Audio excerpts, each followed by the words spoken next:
بسم اللہ الرحمن الرحیم۔ ناظرین کرام، میدان کربلا میں 10 محرم الحرام 61 ہجری کے دن جہاں کڑیل جوانوں، بوڑھوں، بچوں، شیر خواروں، مہمانوں، اصحاب محترم اور خاندان رسول صلی اللہ علیہ وآلہ وسلم سے تعلق رکھنے والوں نے اپنی جانوں کی قربانیاں دے کر تاریخ رقم کی ہے، وہاں اس مارکہ حق و باطل میں خواتین، جنہیں عام طور سے صنف نازک کہا اور سمجھا جاتا ہے، نے بھی ایسا کردار ادا کیا کہ اسے کبھی فراموش نہیں کیا جا سکتا، اور ان خواتین میں بنت علی سیدہ زینب رضی اللہ تعالیٰ عنہ کا نام تاریخ کربلا میں ان منٹ نقوش رکھتا ہے۔ حضرت امام حسین رضی اللہ تعالیٰ عنہ سے بے حد محبت رکھنے والی سیدہ زینب رضی اللہ تعالیٰ عنہ نے کربلا کی داستان کا وہ باب رقم کیا جسے امام حسین رضی اللہ تعالیٰ عنہ نے ادھورا چھوڑا تھا۔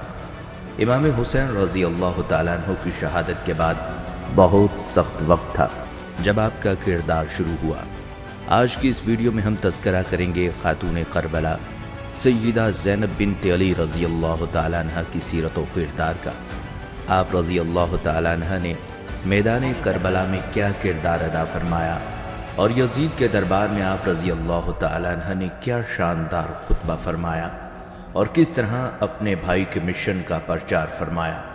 ناظرین، یہ بات تاریخ کے ورق پر لکھی واضح دکھائی دیتی ہے کہ دین اسلام کی بقا امام حسین رضی اللہ تعالیٰ عنہ اور ان کے اصحاب کی شہادت سے نصیب ہوئی، اور اس مقصد کی تکمیل سیدہ زینب رضی اللہ تعالیٰ عنہ کی اسیری اور کوفہ و شام کی راہوں اور درباروں میں بلیغ خطبات دینے سے ممکن ہوئی۔ امام حسین رضی اللہ تعالیٰ عنہ کے اہداف کو مختلف مقام پر، خاص طور سے دربار یزید میں جب شہدائے کربلا کے کٹے سروں کے ساتھ محفل طرب و سرور سجائی گئی تھی اور اسلامی ملکوں کے نمائندوں اور سفراء کو دعوت دی گئی تھی، ان کے درمیان ضمیر کو جگا دینے والے بے نظیر خطبات کے ذریعے بیان کرنا اور بنی امیہ کی حکومت اور اس کے افکار کو زمانہ بھر کے سامنے رسوا کر دینا، یقیناً یہ دلیری اور شجاعت فقط اور فقط عقیلہ بنی ہاشم حضرت زینب بنت علی رضی اللہ تعالیٰ عنہ کے حصے میں آئی ہے۔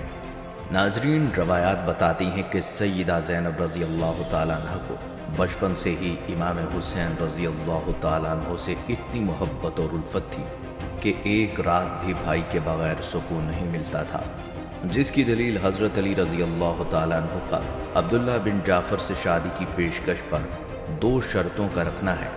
ان شرطوں کو تاریخ کی کتب نے اس طرح ذکر کیا ہے۔ نمبر 1، میری بیٹی زینب کبریٰ حسین رضی اللہ تعالیٰ عنہ سے بہت محبت رکھتی ہیں، لہٰذا میں اس شرط پر تمہارے عقد میں دوں گا کہ تم اسے 24 گھنٹے میں ایک بار ضرور حسین رضی اللہ تعالیٰ عنہ سے ملاقات کی اجازت دو گے، چونکہ زینب حسین رضی اللہ تعالیٰ عنہ کو دیکھے بنا ایک دن بھی نہیں رہ سکتی۔ نمبر 2، جب بھی امام حسین رضی اللہ تعالیٰ عنہ سفر کریں اور زینب کو ساتھ لے کر جانا چاہیں، تم زینب کو نہیں روکو گے اور حسین رضی اللہ تعالیٰ عنہ کے ساتھ جانے کی اجازت دو گے۔ ناظرین، بہن بھائی کا اس قدر پیار اور محبت، اور عاشورہ کا دن بھائی کی لاش سامنے رکھی ہے اور سیدہ زینب رضی اللہ تعالیٰ عنہ کا امتحان اور آزمائش شروع ہو گیا۔ کتنا حوصلہ چاہیے اس امتحان سے گزرنے کے لیے۔ اگر یہاں سیدہ ہمت ہار جاتی تو کربلا کے دہکتے صحرا میں لکھی گئی داستان کا علم کسی کو بھی نہ ہوتا۔ یقیناً امام حسین رضی اللہ تعالیٰ عنہ اور ان کے جانثار ساتھیوں کی بے مثال قربانیاں رائے گاں چلی جاتی۔ دین کی شکل نہ جانے کیسی ہوتی، جو بھی ہوتی وہ محمد رسول اللہ صلی اللہ علیہ وآلہ وسلم کا لایا ہوا دین ہرگز نہ ہوتا۔ ناظرین، تاریخ گواہ ہے کہ سیدہ زینب رضی اللہ تعالیٰ عنہ نے اس موقع پر سب سے پہلے مخدورات، پاک بیویوں اور شہداء کی بیوگانوں بچوں کی ہمت ٹوٹنے نہیں دی، ان کے حوصلے بلند رکھے اور انہیں جلتے خیام اور یزیدیوں کی لوٹ مار سے بچایا۔ اس موقع پر سب سے اہم ترین کام امام زین العابدین، جو بیماری کی حالت میں خیمے میں موجود تھے، ان کو شمر کے مظالم سے بچایا اور شمر کے سامنے ڈٹ گئیں اور یہ کہا کہ تمہیں میری لاش سے گزر کر جانا ہوگا اس جلتے خیام سے امام زین العابدین کو اٹھا لائیں اور امامت کے چراغ کو بجھنے نہیں دیا۔ تقوی اور دینداری کی یہ حالت تھی کہ اتنے سخت حالات میں بھی اپنی نماز شب کو نہیں بھولا، اور حالت اسیری میں جب ہاتھ بندھے ہوئے تھے، اونٹوں پر سوار تھے، تو نماز کی ادائیگی ترک نہ کی۔ اس طرح سب پر اہمیت نماز بھی واضح کر دی، اور یہ بھی ثابت کر دیا کہ جنہیں باغی قرار دے کر شہید کیا گیا وہ اسلام کے اصل وارث تھے۔ ناظرین، اسی طرح سے بازاروں اور درباروں میں دیے گئے سیدہ زینب رضی اللہ تعالیٰ عنہ کے خطبات بھی تاریخ کے سنہرے ابواب ہیں۔ ان خطبات نے ہی اس صورتحال کو تبدیل کر دیا جو یزیدیوں نے اپنے حق میں بنائی تھی۔ یہ خطبات کیا تھے، ان پر غور کرنے کی ضرورت ہے۔ ہم سیدہ زینب رضی اللہ تعالیٰ عنہ کے مکمل خطبات بھی آگے چل کر بیان کریں گے، البتہ یہاں پر حضرت زینب رضی اللہ تعالیٰ عنہ کے خطبات سے چند اقتباسات مثال کے طور پر پیش کرتے ہیں۔ روایات بتاتی ہیں کہ حضرت زینب رضی اللہ تعالیٰ عنہ عبید اللہ بن زیاد کے دربار میں یوں گویا ہوں: خدا کا شکر ہے کہ اس نے اپنے رسول کے ذریعے ہمیں عزت بخشی اور گناہ سے دور رکھا۔ رسوا تو صرف فاسق ہوتے ہیں، جھوٹ تو صرف تجھ جیسے بدکار بولتے ہیں، الحمدللہ کہ ہم بدکار نہیں ہیں۔ اسی طرح بازار کوفہ میں کوفیوں سے خطاب کرتے ہوئے فرمایا: اے مکار، غدار، خائن کوفیوں، خدا کبھی تمہارے آنسوؤں کو خشک نہ کرے۔ تمہاری قسمت میں سوائے خدا کی ناراضی اور عذاب دوزخ کے سوا کچھ نہیں۔ رو اور خوب رو، چونکہ تمہارے نصیب میں صرف رونا ہی لکھا ہے۔ ذلت و خواری تمہارا مقدر بن چکی ہے۔ تم نے کام ہی ایسا کیا ہے کہ قریب ہے آسمان زمین پر آ جائے، زمین پھٹ جائے، پہاڑ ٹکڑے ٹکڑے ہو جائیں۔ اگر خدا کا عذاب ابھی تم پر نہیں آیا تو اس کا یہ مطلب نہیں کہ تم محفوظ ہو۔ خدا عذاب کو ہمیشہ فوراً نہیں بھیجتا، لیکن ایسا بھی نہیں ہے کہ مظلوموں کو انصاف نہ دلائے۔ مورخین نے لکھا ہے کہ سیدہ زینب رضی اللہ تعالیٰ عنہ کی فصاحت و بلاغت اور لب و لہجے کا یہ حال تھا کہ ہر کوفی حیران تھا کہ کیا علی رضی اللہ تعالیٰ عنہ دوبارہ آ گئے ہیں۔ باپ اور بیٹی کے درمیان ایسی فکری اور لسانی شباہت تاریخ پیش کرنے سے قاصر ہے۔ ناظرین، حضرت زینب رضی اللہ تعالیٰ عنہ کے یزید کے دربار میں دیے گئے خطبے کا اقتباس ملاحظہ فرمائیں: خدا نے سچ فرمایا کہ جن لوگوں نے برے اور گھناؤنے کام کیے ان کی سزا ان لوگوں جیسی ہے جنہوں نے الہی آیات کی تکذیب کی اور اس کا مذاق اڑایا۔ اے یزید، کیا تو الہی فرمان کو بھول گیا کہ خدا نے فرمایا کافر خوش فہمی میں مبتلا نہ ہو جائیں؟ اگر ہم نے مہلت دے دی تو اس کا مطلب یہ نہیں کہ ہم ان کی بھلائی چاہتے ہیں، نہیں، ہرگز ایسا نہیں، بلکہ ہم نے انہیں اس لیے مہلت دی ہے تاکہ زیادہ سے زیادہ گناہ کر سکیں اور آخر کار سخت ترین عذاب میں گرفتار ہوں اور ان کی بخشش کا کوئی راستہ نہ رہ جائے۔ اے اس آدمی کے بیٹے جسے میرے جد پیغمبر صلی اللہ علیہ وآلہ وسلم نے اسیر کرنے کے بعد آزاد کر دیا، کیا یہی عدل و انصاف ہے کہ تو اپنی عورتوں اور کنیزوں کو پس پردہ بٹھائے اور رسول خدا صلی اللہ علیہ وآلہ وسلم کی بیٹیوں کو اسیر کر کے در بدر کر دے؟ اے یزید، تو نے ابھی اپنے آباء و اجداد کو یاد کیا، چونکہ ہمارے جوانوں کو شہید کیا۔ گھبراؤ نہیں، تم بھی جلدی انہی کے پاس پہنچنے والے ہو، اور پھر تمنا کرو گے اے کاش تمہاری زبان گونگی ہو گئی ہوتی اور اہل بیت کو برا بھلا نہ کہتے، اے کاش تمہارا ہاتھ شل ہو گیا ہوتا۔ جو لوگ راہ خدا میں قتل کر دیے گئے ہیں انہیں ہرگز مردہ نہ سمجھنا، بلکہ وہ زندہ ہیں اور اللہ کی طرف سے رزق پاتے ہیں۔ یزید، تیری حیثیت میری نگاہ میں نہایت پست و حقیر ہے اور میں بے پناہ ملامت کرتی ہوں اور تجھے بہت ذلیل اور خوار سمجھتی ہوں۔ یزید، تمہیں ہرگز یہ گمان نہ ہو کہ تمہاری حشمت و جلالت اور حکومت سے میں مرغوب ہو جاؤں گی۔ کتنی عجیب بات ہے کہ لشکر خدا لشکر شیطان کے ہاتھوں تہے تیغ کر دیا جائے اور ہمارے خون سے اپنے ہاتھوں کو رنگین کر لیں۔ خدا اپنے بندوں پر ظلم روا نہیں کرتا، ہم تو بس اسی سے شکوہ کرتے ہیں اور اسی پر اعتماد کرتے ہیں۔ لہٰذا جو فریب و حیلہ چاہے کر لے اور جتنی طاقت ہے آزما لے اور کوشش کر کے دیکھ لے، خدا کے قسم ہمیں اور ہماری یادوں کو مومنین کے دل سے نہ مٹا سکے گا اور ہمارے گھر میں نزول وحی کو کبھی جھٹلا نہ سکے گا۔ خدا کا شکر ہے کہ اس نے ہمارے بزرگوں کو سعادت اور مغفرت کے ساتھ اس دنیا سے اٹھایا اور ان کے بعد والوں کو مقام شہادت اور حجت پر فائز کیا۔ ناظرین، روایات بتاتی ہیں کہ سیدہ کے ان خطبات نے انقلاب کا آغاز کر دیا، خصوصی طور پر جب آپ نے یزید کے دربار میں اسے آئینہ دکھایا، اس حال میں کہ آپ اسیر تھیں۔ آپ کے بھائی کا سر مبارک اس کے سامنے تھال میں رکھا تھا اور وہ نواسہ رسول صلی اللہ علیہ وآلہ وسلم کے دندان مبارک پر چھری مار کر توہین کر رہا تھا۔ مختلف ممالک کے سفراء کو دعوت دی گئی تھی کہ وہ تماشا دیکھیں، مگر تماشا دکھانے کے خواہش مند خود ان کے سامنے تماشا بن گئے۔ حضرت امام حسین رضی اللہ تعالیٰ عنہ نے اگر تپت صحرا میں کربلا کے نام سے اسلام کی بنیادوں کو قائم و دائم کیا، تو بہن نے اس بنیاد پر کوفہ و شام کے درباروں بازاروں میں خطبات دے کر اسلام کی ایسی پختہ عمارت بنا دی کہ پھر کسی کو ہمت نہ ہوئی کہ شاندار اسلام پروار کرے۔ امام حسین رضی اللہ تعالیٰ عنہ نے اگر کربلا کے گمنام گوشہ و صحرا میں عالم انسانیت کے لیے اپنا لہو بہایا، تو ان کی شریکہ و سوگوار بہن نے ان کے خون کے قطروں کی سرخیوں کو کربلا سے کوفہ سے دمشق تک پہنچایا۔ نواسہ رسول سید الشہداء کی اسیر بہن نے حالت اسیری میں رہ کر بھائی کی آواز استغاثہ کو شہر بشہر یعنی عالم انسانیت کی بستی بستی میں پہنچا دیا۔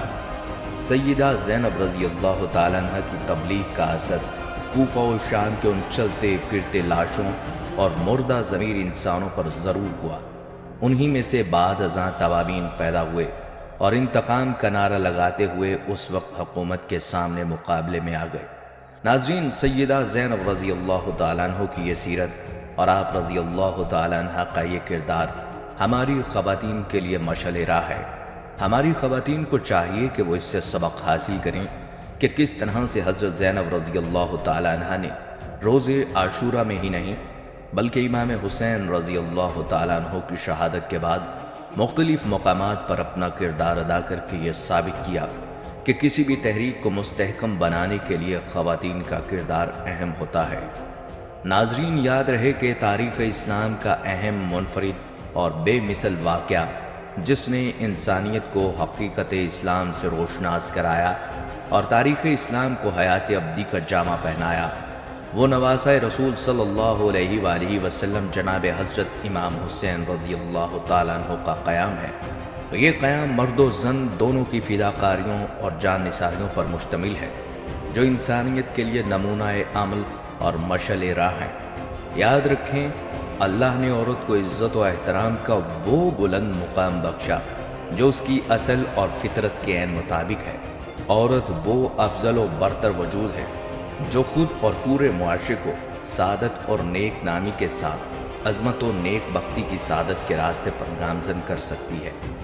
اور آپ نے ملاحظہ کیا کہ یہ عورت ہی ہے جس نے کربلا میں امام حسین رضی اللہ تعالیٰ عنہ کے ساتھ مل کر چراغ انسانیت کو تا قیامت روشن کر دیا۔ واقعہ کربلا جو صبر، استقامت، شجاعت، پرہیزگاری، عقیدہ، اخلاق اور طرز زندگی کے ابواب پر مشتمل ہے، اس واقعہ میں خواتین اور مرد، چھوٹے اور بڑے سب شامل ہیں اور ہر ایک کا کردار الگ ہے۔ در حقیقت کربلا میں کام آنے والے بہادر اپنی ماؤں کے لیے ایک انمول سرمایہ تھے۔ کربلا کے واقعے کو ابدی حیات بخشنے میں حضرت زینب رضی اللہ تعالیٰ عنہ، حضرت ام کلثوم، حضرت سکینہ، اسیران اہل بیت اور کربلا کے دیگر شہداء کی بیویوں اور ماؤں کا اہم کردار رہا۔ کسی تحریک کا پیغام لوگوں تک پہنچانا بہت زیادہ اہمیت کا حامل ہے۔ کربلا کی تحریک کا پیغام کربلا کی اسیر خواتین نے عوام تک پہنچایا۔ حضرت زینب رضی اللہ تعالیٰ عنہ کے بے نظیر کردار اور قربانیوں سے تاریخ کربلا کامل نظر آتی ہے۔ حضرت زینب رضی اللہ تعالیٰ عنہ نے روز عاشورہ میں ہی نہیں بلکہ امام حسین کی شہادت کے بعد مختلف مقامات پر اپنا کردار ادا کر کے یہ ثابت کیا کہ کسی بھی تحریک کو مستحکم بنانے کے لیے خواتین کا کردار اہم ہوتا ہے۔ ناظرین، یاد رہے کہ کربلا کا واقعہ حضرت زینب رضی اللہ تعالیٰ عنہ کے بغیر نامکمل ہے۔ حضرت زینب رضی اللہ تعالیٰ عنہ کے علاوہ اور بھی خواتین کربلا کے میدان میں اپنا کردار ادا کرتی نظر آتی ہیں۔ ان میں حضرت ام کلثوم، حضرت رقیہ بنت حسین، حضرت سکینہ بنت حسین، حضرت فضا، حضرت رباب، حضرت رملہ، حضرت ام لیلہ، حضرت ام وہب، حضرت بحریہ بنت مسعود، حضرت ہانیہ اور حضرت وہب کی منقوحہ وغیرہ شامل ذکر ہیں۔ کربلا کی خواتین کے اعمال حسنہ اور جد و جہد حق پسند خواتین کے لیے مشعل راہ ہیں۔ یاد رہے، عاشورہ کربلا کی سرزمین پر ہونے والے واقعے کا نام نہیں بلکہ ایک تحریک اور مقصد کا نام ہے، کیونکہ امام حسین رضی اللہ تعالیٰ عنہ کی اس تحریک کا آغاز 28 رجب المرجب 60 ہجری سے شروع ہوا، اور یہ تحریک 10 محرم 61 ہجری کو عصر عاشورہ پر ختم نہیں ہوئی، بلکہ ام المصائب حضرت زینب رضی اللہ تعالیٰ عنہ اور امام زین العابدین کی سربراہی میں کوفہ اور شام کے فاسق جابر اور ظالم حکمرانوں کے دربار تک پہنچنے کے ساتھ اس انقلاب کی آواز مشرق و مغرب اور عرب و عجم میں بھی سنائی دی۔ حضرت زینب رضی اللہ تعالیٰ عنہ کے خطبات سے کربلا کی تحریک کو قیامت تک اسی احساس کے ساتھ یاد رکھا جائے گا جیسے وہ صدیوں کی بات نہیں بلکہ کل کا ہی واقعہ ہے۔ حضرت امام حسین رضی اللہ تعالیٰ عنہ کی شہادت کے بعد حضرت زینب رضی اللہ تعالیٰ عنہ نے چند اہم ذمہ داریوں کو بہت احسن طریق سے کامیابی کے ساتھ نبھایا، جن میں سب سے بڑی ذمہ داری امام زین العابدین کی دیکھ بھال اور دشمن سے ان کی حفاظت، دوسری ذمہ داری شہداء کی خواتین اور بچوں کی حفاظت، تیسری اور اہم ذمہ داری امام حسین رضی اللہ تعالیٰ عنہ کی تحریک کو زندہ رکھنا اور کربلا کے پیغام کو دنیا کے ہر گوشے تک پہنچانا تھا۔ اسی طرح جہالت اور خوف میں دم توڑتی انسانیت کو زندہ کرنے کا جو مشن امام حسین رضی اللہ تعالیٰ عنہ مدینہ سے لے کر نکلے تھے، اس کو حضرت زینب کے کردار اور ان کی گفتار نے انجام تک پہنچایا۔ حضرت سیدہ زینب رضی اللہ تعالیٰ عنہ کی سربراہی میں حضرت امام حسین کے اہل حرم نے کوفہ اور شام کی گلی کوچوں میں اپنے خطبوں کے ذریعے یزیدیت کے ظلم کا پردہ چاک کر دیا۔ کربلا میں حضرت امام حسین رضی اللہ تعالیٰ عنہ کے ساتھیوں کو ان کی ماؤں، بیویوں اور بیٹیوں نے ہمت اور حوصلہ دیتے ہوئے کہا کہ تمہارے ہوتے ہوئے دشمن حضرت امام حسین کو کوئی نقصان نہ پہنچا دے، ورنہ روز محشر دختر رسول صلی اللہ علیہ وآلہ وسلم حضرت زہرا کو کیا منہ دکھائیں گے۔ ناظرین، یوں کربلا کے میدان میں مردوں کا حوصلہ بڑھانے کا کام خواتین نے ہی انجام دیا، اور خواتین نے واویلا و آہوزاری نہیں کی بلکہ خواتین نے مردوں کو ہمت دلائی اور ان کے حوصلے بلند کیے۔ روایات بتاتی ہیں کہ عصر عاشورہ کو امام حسین رضی اللہ تعالیٰ عنہ کی شہادت کے بعد جب اہل حرم کے خیموں میں آگ لگا دی گئی، بیویوں کے سروں سے چادریں چھین لی گئیں، تو جلتے خیموں سے نکل کر مصیبت زدہ عورتیں اور بچے کربلا کی جلتی ریت پر بیٹھ گئے۔ عورتوں کو رسیوں میں جکڑ دیا گیا اور بیمار سید سجاد کے گلوں میں طوق اور ہاتھوں اور پیروں میں زنجیریں ڈال دی گئیں۔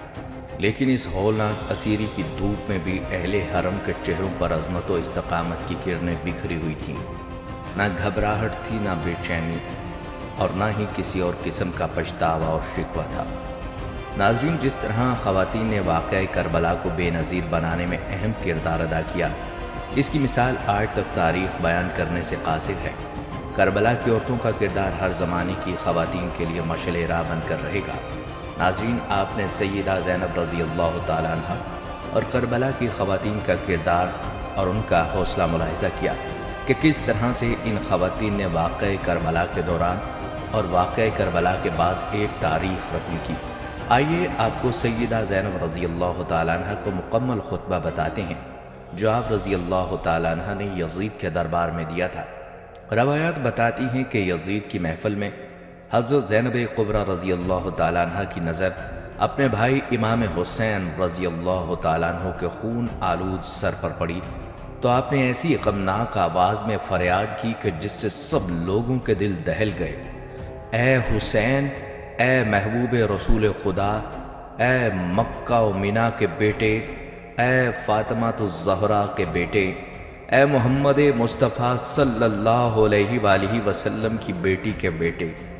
حضرت زینب کی اس آواز سے وہ تمام لوگ رونے لگے جو یزید کی دربار میں بیٹھے ہوئے تھے، اور یزید اس طرح خاموش بیٹھا تھا کہ جس طرح اس کو سانپ سونگھ گیا ہو۔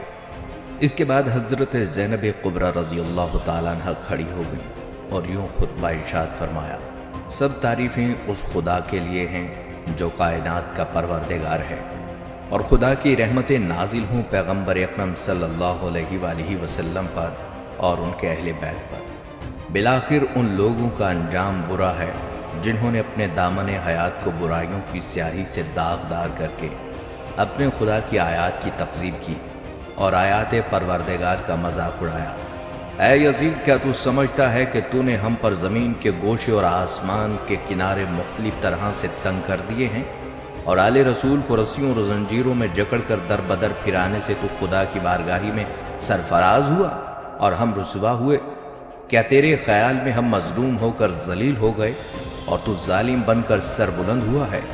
کیا تو سمجھتا ہے کہ ہم پر ظلم کر کے خدا کی بارگاہ میں تجھے شان و مقام حاصل ہو گیا ہے؟ آج تو اپنی ظاہری فتح کی خوشی میں سرمست ہے، مسرت و شادمانی سے سرشار ہو کر اپنے غالب ہونے پر اترا رہا ہے۔ اپنی غلط سوچ پر مغرور نہ ہو اور ہوش کی سانس لے۔ کیا تو نے خدا کا یہ فرمان بھلا دیا کہ حق کا انکار کرنے والے یہ خیال نہ کریں کہ ہم نے انہیں جو مہلت دی وہ ان کے لیے بہتر ہے، بلکہ ہم انہیں اس لیے ڈھیل دے رہے ہیں کہ جی بھر کر گناہ میں اضافہ کر لیں، اور ان کے لیے خوفناک عذاب معین کیا جا چکا ہے۔ اے طلقاء کے بیٹے، غلاموں کی اولاد، کیا یہ تیرا انصاف ہے کہ تو نے اپنے مستورات اور لونڈیوں کی چادر اور چار دیواری کا تحفظ فراہم کر کے پردے میں بٹھا رکھا ہوا ہے، جبکہ رسول زادیوں کو سر برہنہ در بدر پھرا رہا ہے؟ تو نے مخدورات عصمت کی چادریں لوٹ لیں اور ان کی بے حرمتی کا مرتکب ہوا۔ تیری حکم پر اشقیا نے رسول زادیوں کو بے نقاب کر کے شہر با شہر پھرایا۔ تیرے حکم پر دشمنان خدا اہل بیت رسول صلی اللہ علیہ وآلہ وسلم کی پاک دامن مستورات کو ننگے سر لوگوں کے ہجوم میں لے آئے، اور لوگ رسول زادیوں کو کھلے عام دیکھ کر ان کا مذاق اڑا رہے ہیں۔ دور اور نزدیک کے رہنے والے سب لوگ ان کی طرف نظریں اٹھا اٹھا کر دیکھ رہے ہیں۔ ہر شریف و کمینے کی نگاہیں ان کی پاک بیویوں کے ننگے سروں پر جمی ہیں۔ آج رسول زادیوں کے ساتھ ہمدردی کرنے والا کوئی نہیں۔ آج ان قیدی مستورات کے ساتھ ان کے مرد موجود نہیں ہیں جو ان کی سرپرستی کریں۔ آج آل محمد کا کوئی مددگار نہیں۔ اے یزید، کیا تجھے حیا نہیں آتی کہ تو جوانان جنت کے سردار حسین ابن علی کے دندان مبارک پر چھڑی مار کر ان کی بے ادبی کر رہا ہے؟ اے یزید، تو کیوں خوش نہ ہو اور فخر و مباحت کے قصیدے نہ پڑھے، کیونکہ تو نے اپنے ظلم و استبداد کے ذریعے فرزند رسول خدا اور عبد المطلب کے خاندانی ستاروں کا خون بہا کر ہمارے دلوں کے زخموں کو گہرا کر دیا، اور شجرہ طیبہ کی جڑیں کاٹنے کے گھناؤنے جرم کا مرتکب ہوا۔ تو نے اولاد رسول کے خون میں اپنے ہاتھ رنگین کیے۔ تو نے عبد المطلب کے خاندان کے ان نوجوانوں کو تہی تیغ کیا جن کی عظمت و کردار کے درخشندہ ستارے زمین کے گوشے گوشے کو منور کیے ہوئے ہیں۔ اے یزید، یاد رکھ کہ خدا آل رسول کا تجھ سے انتقام لے کر ان مظلوموں کا حق انہیں دلائے گا اور انہیں امن و امان کی نعمت سے مالا مال کر دے گا۔ خدا کا فرمان ہے کہ تم گمان میں نہ رہو کہ جو لوگ راہ خدا میں مارے گئے وہ مر چکے ہیں، بلکہ وہ ہمیشہ کی زندگی پا گئے اور بارگاہ الہی سے روزی پا رہے ہیں۔ یاد رکھ کہ تو نے جو ظلم آل محمد پر ڈھائے ہیں اس پر رسول خدا عدالت الہی میں تیرے خلاف شکایت کریں گے، اور جبرائیل امین آل رسول کی گواہی دیں گے۔ پھر خدا اپنے عدل و انصاف کے ذریعے تجھے سخت عذاب میں مبتلا کر دے گا، اور یہی بات تیرے برے انجام کے لیے کافی ہے۔ ان قریب وہ لوگ بھی اپنے انجام کو پہنچ جائیں گے جنہوں نے تیرے لیے ظلم و استبداد کی بنیادیں مضبوط کیں اور تیری آمرانہ سلطنت کی بساط بچھا کر تجھے اہل اسلام پر مسلط کر دیا۔ ان لوگوں کو بہت جلد معلوم ہو جائے گا کہ ستم گروں کا انجام برا ہوتا ہے اور کس کے ساتھی ناتوانی کا شکار ہیں۔ اے یزید، یہ گردش ایام جو حوادث روزگار کا اثر ہے کہ مجھے تجھ سے بدنہاد برے انسان سے ہم کلام ہونا پڑا، اور میں تجھ جیسے ظالم سے گفتگو کر رہی ہوں، لیکن یاد رکھ میری نظر میں تو ایک نہایت پست اور گھٹیا شخص ہے جس سے کلام کرنا بھی شریفوں کی توہین ہے۔ میری اس جرت و سخن پر مجھے اپنے ستم کا نشانہ ہی کیوں نہ بنا دے، لیکن میں اسے ایک عظیم امتحان اور آزمائش سمجھتے ہوئے صبر و استقامت اختیار کروں گی۔ اے یزید، آج ہماری آنکھیں اشکبار ہیں اور سینے میں آتش غم کے شعلے بھڑک رہے ہیں۔ افسوس تو اس بات پر ہے کہ شیطان کے ہم نوا اور بدنام لوگوں نے رحمان کے سپاہیوں اور پاک باز لوگوں کو تہے تیغ کر ڈالا، اور ابھی تک اس شیطانی ٹولے کے ہاتھوں سے ہمارے پاک خون کے قطرے ٹپک رہے ہیں۔ ان کے ناپاک دہن ہمارا گوشت چبانے میں مصروف ہیں، اور صحرا کے بھیڑیے ان پاک باز شہیدوں کی مظلوم لاشوں کے ارد گرد گھوم رہے ہیں، اور جنگل کے نجس درندے ان پاکیزہ جسموں کی بے حرمتی کر رہے ہیں۔ اے یزید، آج اگر تو ہماری مظلومیت پر خوش ہو رہا ہے اور اسے اپنے دل کی تسکین کا باعث سمجھ رہا ہے، تو یاد رکھ کہ جب قیامت کے دن اپنی بدکرداری کی سزا پائے گا تو اس کو برداشت کرنا تیرے بس سے باہر ہوگا۔ خدا عادل ہے اور وہ اپنے بندوں پر ظلم نہیں کرتا۔ ہم اپنی مظلومیت اپنے خدا کے سامنے پیش کرتے ہیں، اور ہر حال میں اس کی عنایات اور عدل و انصاف پر ہمارا بھروسہ ہے۔ اور پھر فرمایا، تو جتنا چاہے مکر و فریب کر لے اور بھرپور کوشش کر کے دیکھ لے، مگر تجھے معلوم ہونا چاہیے کہ تو نہ تو ہماری یاد لوگوں کے دلوں سے مٹا سکتا ہے اور نہ ہی وحی الہی کے پاکیزہ آثار محو کر سکتا ہے۔ تو یہ خیال خام اپنے دل سے نکال دے کہ ظاہر سازی کے ذریعے ہماری شان و منزلت کو پالے گا۔ تو نے جس گھناؤنے جرم کا ارتکاب کیا ہے، اس کا بدنما داغ اپنے دامن سے نہیں دھو پائے گا۔ تیرا نظریہ بہت کمزور اور گھٹیا ہے۔ تیری حکومت میں گنتی کے چند دن باقی ہیں، تیرے سب ساتھی تیرا ساتھ چھوڑ جائیں گے۔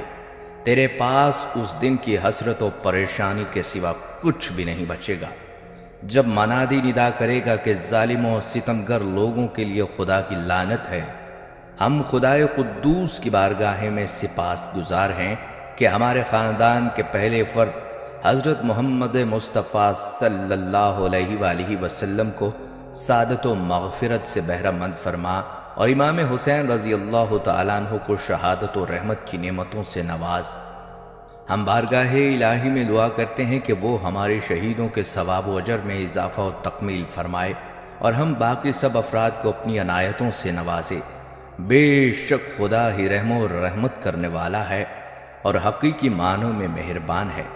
خدا کی عنایتوں کے سوا ہمیں کچھ مطلوب نہیں، اور ہمیں صرف اور صرف اسی کی ذات پر بھروسہ ہے، اس لیے کہ اس سے بہتر کوئی سہارا نہیں۔ ناظرین، یہ تھا وہ خطبہ جو سیدہ زینب رضی اللہ تعالیٰ عنہ نے یزید کے دربار میں دیا۔ یاد رہے کہ مختلف روایات میں اس خطبہ کے الفاظ مختلف نقل کیے گئے ہیں، البتہ یہ بات تو واضح ہے کہ سیدہ زینب رضی اللہ تعالیٰ عنہ نے یزید کے دربار میں بھی اور اس کے علاوہ بھی کئی مقامات پر خطبات فرمائے، اور ان خطبات نے تاریخ میں جو نقوش چھوڑے ہیں ان کا انکار نہیں کیا جا سکتا۔ پہلے بھی ذکر ہو چکا ہے کہ ان خطبات نے واقعہ کربلا کی تکمیل کی ہے، اور حضرت امام حسین رضی اللہ تعالیٰ عنہ کے موقف اور مقصد کا پرچار فرمایا۔ ناظرین، یاد رکھیں، تاریخ کربلا میں ہر قدم پر حضرت زینب رضی اللہ تعالیٰ عنہ کا مثالی کردار موجود ہے، چاہے وہ بھائی کی آخری رخصت و جدائی کا دل خراش منظر ہو، یا عصر عاشورہ کی تنہائی و بے بسی کی رداد ہو، یا ظالم کے دربار میں حق و حقیقت کے دفاع کا مرحلہ ہو۔ آپ رضی اللہ تعالیٰ عنہ نے بے مثال شخصیت تاریخ کے ہر دور اور ہر زمانے کے لیے نمونہ اسوہ ہیں۔ آپ رضی اللہ تعالیٰ عنہ کی سیرت پر مختصر روشنی ڈالتے ہیں۔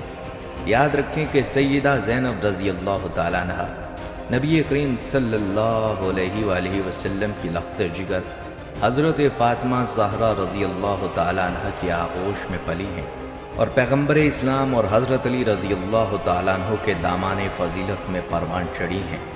حضرت زینب رضی اللہ تعالیٰ عنہ وہ پاکیزہ سیرت خاتون ہیں جو اپنے والد حضرت علی رضی اللہ تعالیٰ عنہ اور اپنی والدہ حضرت فاطمہ الزہرا رضی اللہ تعالیٰ عنہ کی سیرت و گفتار پر صدق دل سے ایمان رکھتی تھیں، اور اخلاق و آداب میں مہربان، صادق اور مہذب و مؤدب خاتون تھیں۔ وہ دوسروں کی جان کی حفاظت کے لیے اپنی جان کو خطروں میں ڈال دیا کرتی تھیں، اور تمام میدانوں میں دوسروں کو خود پر مقدم رکھتی تھیں۔ معرکہ کربلا میں آپ حتی الامکان اپنے حصے کا پانی بھی نوش نہیں فرماتی تھیں، بلکہ بچوں کو پلا دیا کرتی تھی۔ ایسے بحرانی حالات اور مصائب و آلام کے ماحول میں جہاں پر ہر انسان کا قدم متزلزل ہو جایا کرتے ہیں، سیدہ زینب رضی اللہ تعالیٰ عنہ ثابت قدم رہیں، ظالموں اور جابروں سے ڈٹ کر مقابلہ کیا اور موقع و محل کے مطابق گوں نہ گوں حالات میں بہترین کردار کا مظاہرہ کیا۔ آپ نے کبھی دشمن کی آنکھوں میں آنکھیں ڈال کر اپنے عظیم خطبوں کے وار سے ان کے دلوں پر کاری ضربیں لگائیں، تو کبھی غم زدہ بیویوں اور بچوں کی تسکین کے لیے نرم و مہربان مشفقانہ لہجے میں دلجوئی کی، اور امام وقت سید سجاد کی جان کی حفاظت کرتے ہوئے انہیں جلتے ہوئے شعلوں سے نکال کر امام حسین کے بعد حسین انقلاب کی قیادت و پاسبانی کے فرائض ادا کیے، اور ایسے خطرناک مراحل میں صرف خداوند عالم سے مدد طلب کی۔ آپ نے کربلا سے کوفہ اور کوفہ سے شام کے سفر کے دوران ظالم و جابر ستم گروں کے دربار اور لوگوں کے ہجوم میں اپنے حکیمانہ خطبوں اور تقریروں سے کربلا کے انقلاب کو حیات نو عطا کیا۔ خطبوں اور تقریروں کی فصاحت و بلاغت آپ کے علم و کمال کے ساتھ دیگر شخصی خصوصیتوں کی بھی عکاسی کرتی ہے۔ ناظرین کرام، سیرت نگار لکھتے ہیں کہ حضرت سیدہ زینب رضی اللہ تعالیٰ عنہ اس بات سے بخوبی واقف تھیں کہ کہاں پر نرم لہجے میں گفتگو کرنا ہے اور کہاں جوش و خروش کے ساتھ حماسہ آفریں تقریریں کرنی ہیں۔ آپ رضی اللہ تعالیٰ عنہ کے ان خطبوں اور تقریروں میں آپ کی شہادت و شہامت، قوت ایمان اور ثبات و استقامت کے جوہر نمایاں ہیں۔ ناظرین، آپ کو بتاتے چلیں کہ حضرت زینب رضی اللہ تعالیٰ عنہ کے خطبات دینی معرف سے مالا مال، اجتماعی پہلوؤں کے حامل، حقیقتوں کے عکاس، ظالم خلفاء کے ناپاک عزائم کو ظاہر کر دینے والے مطالب پر مشتمل تھے۔ حضرت زینب رضی اللہ تعالیٰ عنہ، جو خود مکتب وحی کی ایک ممتاز معلمہ ہیں، ہمیشہ اپنے خطبے کا آغاز پروردگار عالم کے ذکر سے کرتی ہیں۔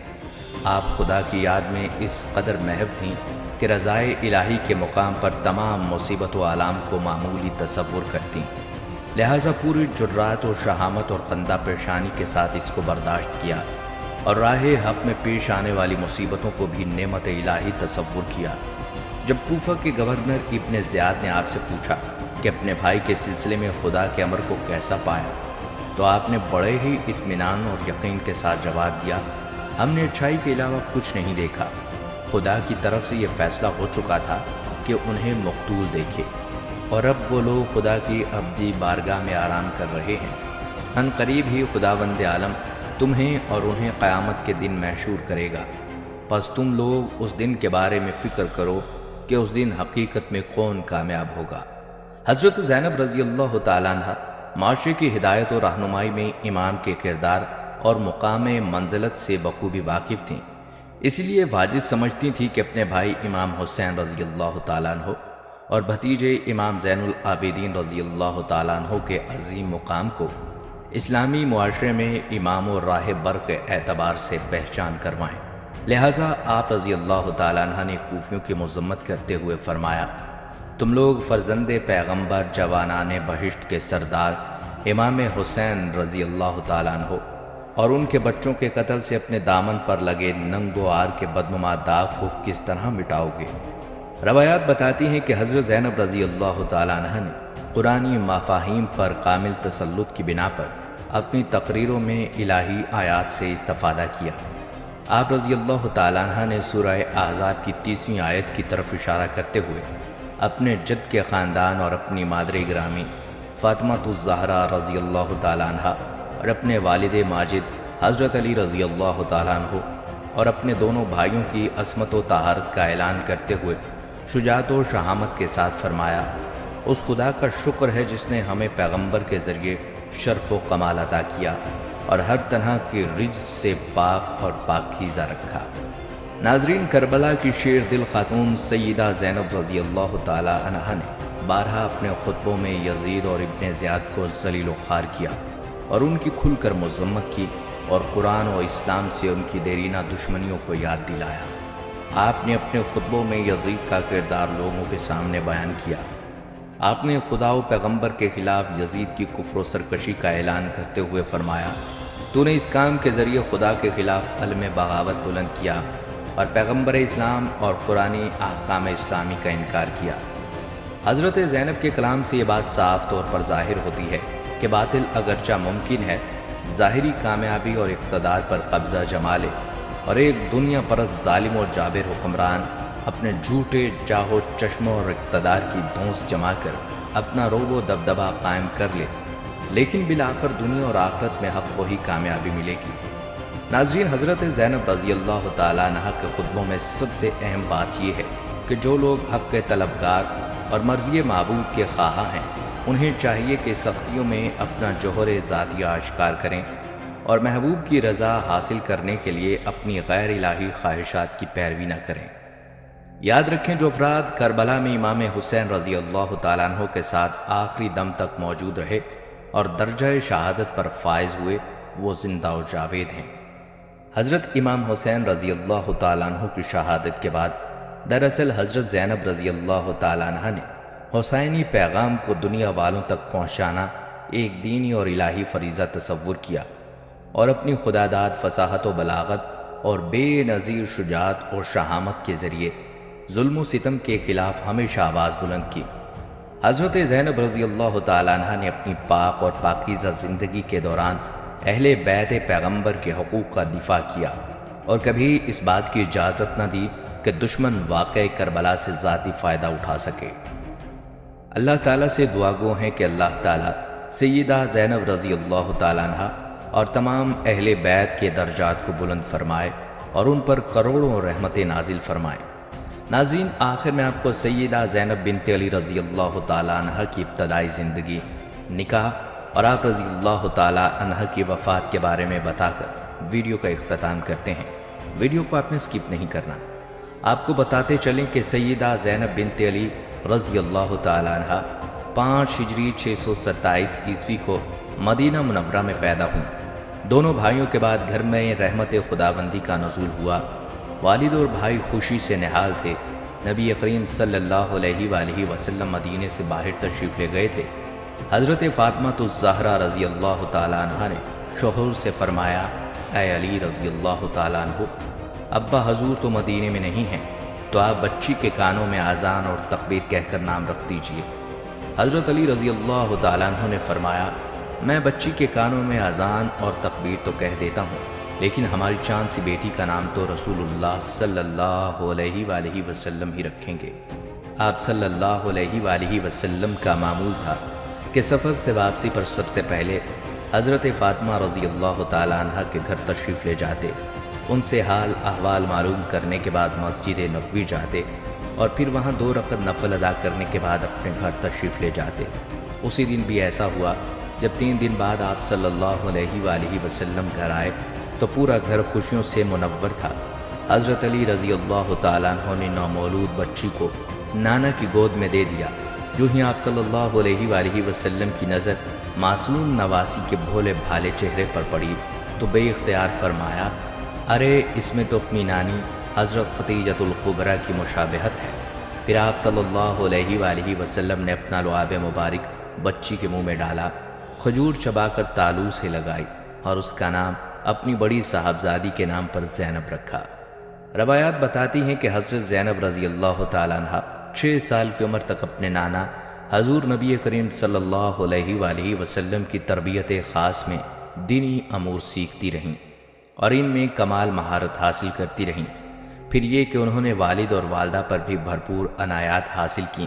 اللہ تعالیٰ نے کم سنی میں ہی فہم و فراست، فطانت و ذہانت، عقل مندی اور دانائی، قوت حافظہ کے ساتھ تحریر و تقریر کے فن سے بھی مالا مال فرمایا۔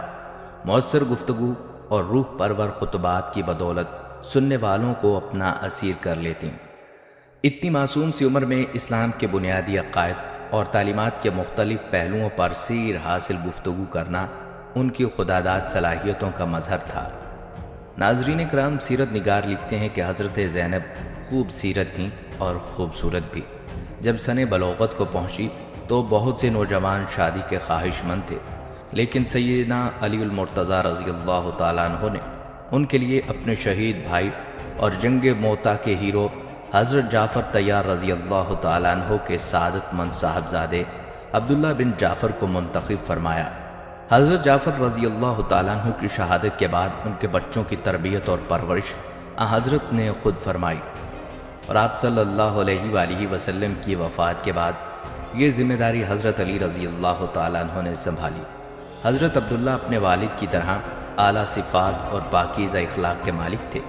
حضرت زینب کا بچپن فقر و غنا میں گزرا تھا، گھر میں تنگ دستی کا راج تھا، لیکن جب شوہر کے گھر آئیں تو مال و دولت کی فراوانی دیکھی، کیونکہ عبداللہ کا شمار مدینے کے امیر تاجروں میں ہوتا تھا۔ روایات بتاتی ہیں کہ حضرت علی رضی اللہ تعالیٰ عنہ نے ان کا نکاح مسجد نبوی میں نہایت سادگی سے پڑھایا۔ سیدنا عمر فاروق رضی اللہ تعالیٰ عنہ کا جو نکاح کی اس محفل میں تشریف فرما تھے کہنا تھا، یہ ایک مثالی مسلمان جوڑے کا نکاح تھا، یہ ایک مثالی مسلمان جوڑے کا نکاح تھا۔ حضرت عبداللہ اکثر فرماتے تھے کہ میں نے خاتون خانہ میں زینب سے بہتر کوئی عورت نہیں دیکھی۔ اللہ نے انہیں 4 صاحبزادے اون، محمد، علی، عباس اور ایک صاحبزادی کلثوم عطا فرمائیں۔ اون اور محمد نے اپنے ماموں کے ساتھ میدان کربلا میں شہادت پائی۔ ناظرین، جہاں تک بات ہے سیدہ زینب رضی اللہ تعالیٰ عنہ کی وفات کی، تو مورخین لکھتے ہیں کہ واقعہ کربلا کے بعد کچھ عرصہ مدینہ منورہ میں قیام کے بعد حضرت زینب اپنے شوہر اور بچوں کے ساتھ شام چلی گئی۔ 63 ہجری میں دمشق میں ان کا انتقال ہوا۔ دمشق میں حضرت زینب کا شاندار مقبرہ دمشق میں حضرت زینب رضی اللہ تعالیٰ عنہ کا شاندار مقبرہ آج بھی شام کربلا کا امین ہے۔ ناظرین، یہ تھی ہماری آج کی ویڈیو۔ کمنٹ سیکشن میں اپنی رائے کا اظہار ضرور کیجیے گا۔ اللہ تعالی ہم سب پر اپنا رحم اور کرم اور فضل کرے، آمین۔